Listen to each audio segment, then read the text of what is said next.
यार साथियों, जय हिंदी, जय भारत, वंदे मातरम। सब आशा करता हूँ आप सब अच्छे होंगे। तैयारी आपकी जबरदस्त तरीके से चल रही होगी। कोई ऐसी चीजें नहीं होगी कि आपकी तैयारी में कोई कमी रह रही होगी।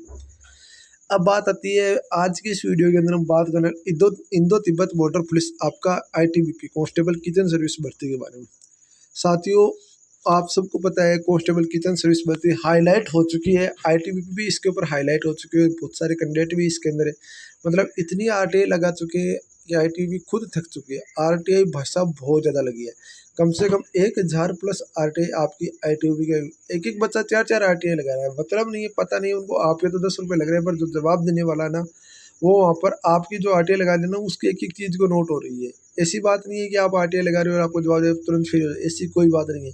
वो एक एक चीज़ को नोट करते हैं। क्या कारण है कि बच्चे आरटीआई लगा रहे हैं, क्या कारण है, इससे सारी सारी बातें आपको अपडेट कर दी जाती है। ये आप ध्यान रखना, ये चीज़ें आपको कोई नहीं बताएगा। अब बात आती है कि कांस्टेबल किचन सर्विस भर्ती एग्जाम डेट को लेकर। देखो, एग्जाम डेट बताऊं उससे पहले मैं कुछ चीज़ें आपको बताना चाहता हूँ। कितने क्या कैंडिडेट पास हैं, कितने क्या कैंडिडेट एग्जाम दे सकते हैं, क्या कट ऑफ जा सकते हैं, तो वो चीज़ें मैं आपको बताने की यहाँ पर कोशिश करता हूँ।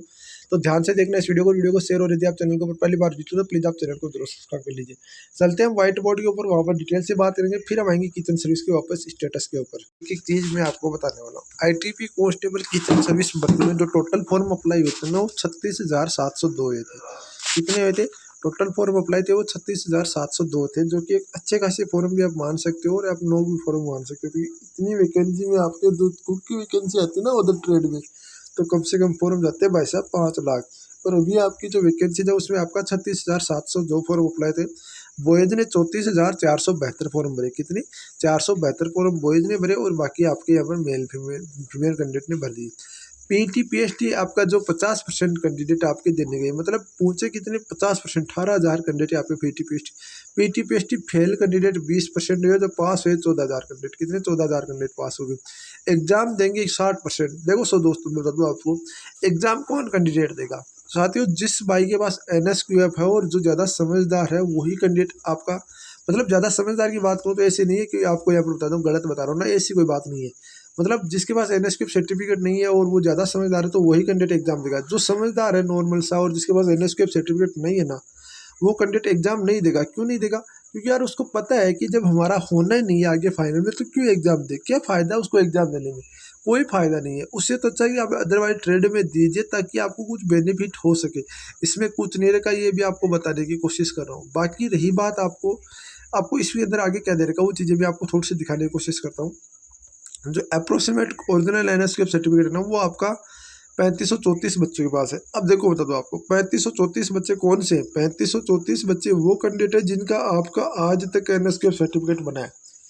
आपको बता दूं, लगभग 2018 के अंदर हर एक जिले के अंदर एक ऐसी संस्थान चली थी जो स्किल इंडिया के नाम से प्रोवाइड थी। वो एनएसक्यूएफ सर्टिफिकेट का 1 लेवल से लेकर 4th लेवल का कोर्स फ्री में करा रही थी। क्या करा रही थी?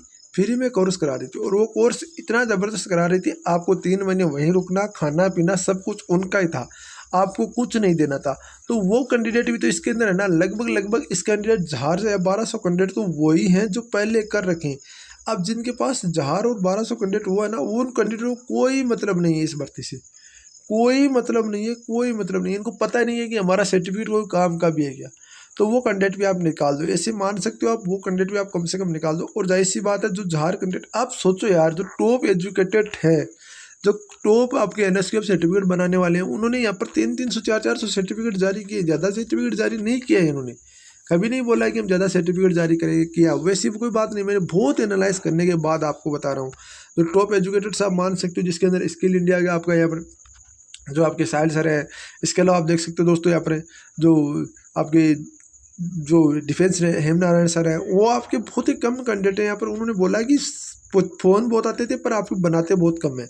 तो वो चीज़ें आपको ध्यान रखना, वो बहुत बड़ी बात के मैटर करती है। अब रही बात कट ऑफ डेट को लेकर, बहुत सारे कैंडिडेट्स के कट ऑफ डेट के बारे में भी चर्चा चल रही थी। कट ऑफ डेट क्या रहेगी, कट ऑफ क्या रहेगी, क्या नहीं रहेगी।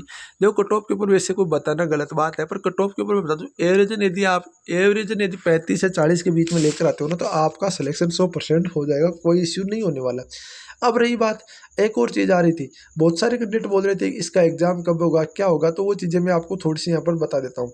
देखो एग्ज़ाम्स को लेकर अभी आईटीबीपी के पास भी ऐसी कोई सूचना नहीं है, ऐसी कोई अभी अपडेट नहीं आ पा रही है। पर जहाँ तक मुझे अनुमान है ना, अगस्त के अंदर आपका एग्ज़ाम हो जाना चाहिए, क्योंकि बहुत ज़्यादा टाइम हो चुका है इसको। इसकी वजह से आपका एग्ज़ाम अगस्त के अंदर हो जाना चाहिए। आपका एग्ज़ाम्स का एडमिट कार्ड लॉगिन सेक्शन के अंदर होता है, एडमिट कार्ड आएगा, वहाँ पर मैं आपको दिखाने की कोशिश करता हूँ। यहाँ पर देखो माई एप्लीकेशन के ऊपर जाना है, माई एप्लीकेशन के ऊपर जाने के बाद किचन सर्विस वाला देख लेना, किचन सर्विस वाला यहाँ पर आपका एडमिट कार्ड इश्यू हो जाएगा।